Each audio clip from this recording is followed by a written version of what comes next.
দেখছেন কত আম। আমের কোনো বিকল্প নাই আমাদের এই পোরশা সাপাহার থানায়। আম আর আম। এই দেখুন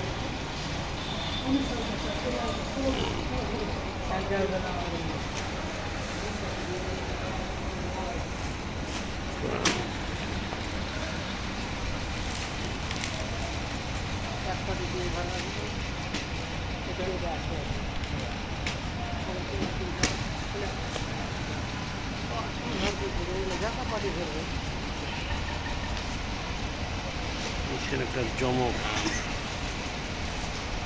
দেখছেন। আমের ক্যারেট করে কিভাবে,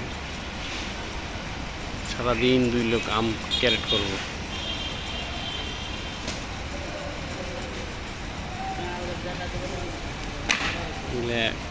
ট্রাকে লোড হবে, ঢাকা চলে যাবে একটানা।